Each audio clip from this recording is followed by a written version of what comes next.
राज्यात अल्पवयीन मुली आणि महिलांवरील अत्याचाराच्या घटनांमध्ये वाढ होतीये। लैंगिक अत्याचार वाढल्यानं पोलीस प्रशासनाच्या कामगिरीवर प्रश्नचिन्ह निर्माण झाले। या घटनांच्या निषेधार्थ आणि यातील दोषींना कडक शिक्षा व्हावी अशी मागणी करत श्री महालक्ष्मी वुमेन्स फाउंडेशनच्या वतीनं गांधीनगर पोलीस ठाण्यावर मोर्चा काढण्यात आला। महाराष्ट्रात लाडकी बहीण सुरक्षित का नाही, सत्ताधाऱ्यांचं लक्ष सत्तेवर, महिला सुरक्षा वाऱ्यावर, लाडकी बहीण फक्त प्रसिद्धीसाठीच हवी पण तिच्या सुरक्षेचं काय, नराधमांना फाशी द्या, चिमुकल्यांना न्याय द्या अशा आशयाचे फलक घेऊन महिला या मोर्चात सहभागी झाल्या होत्या। यावेळी फाउंडेशनच्या हेमलता माने यांनी राज्य सरकारच्या कारभारावर टीका केली। सीए बदलापूर या राज्यभरच्या घटना, मुलींच्यावर अत्याचार, बालिकांच्यावर अत्याचार, महिलांच्यावर जे अत्याचार होत आहेत यासाठी आज आम्ही गांधीनगर पोलीस स्टेशनवर मूक मोर्चा काढलेला आहे।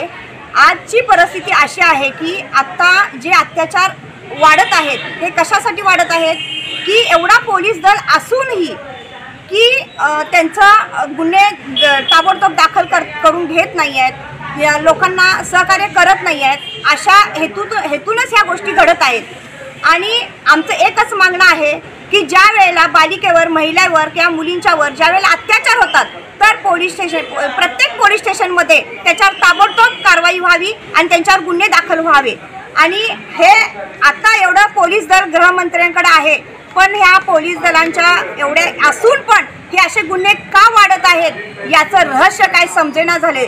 आणि ह्याच्यासाठी आम्ही आज आमच्या मुली शाळेला येण्यासाठी घाबरत आहेत, शाळेला येण्यासाठी त्या बाहेर पडत नाही आहेत, कारण वातावरण एवढं बिघडलेलं आहे की आम्ही आमच्या मुली कशा सुरक्षित करणार। आज फुलं उमलण्याऐवजी कोंबजू लागलेली आहेत, त्यांना तुम्ही कुस्करून टाकायला लागलात। अशा नराधमांना फाशीची शिक्षा ही जाग्यावर व्हायला पाहिजे। पोलीस उपनिरीक्षक श्रीधर सावंत यांना मागण्यांचं निवेदन देण्यात आलं। आंदोलनात शहनाज नदाफ, गीता छाबरिया, चांदबी पिंजारी, छबिताई कांबळे, सुरेखा कांबळे यांच्यासह महिला मोठ्या संख्येनं सहभागी झाल्या होत्या।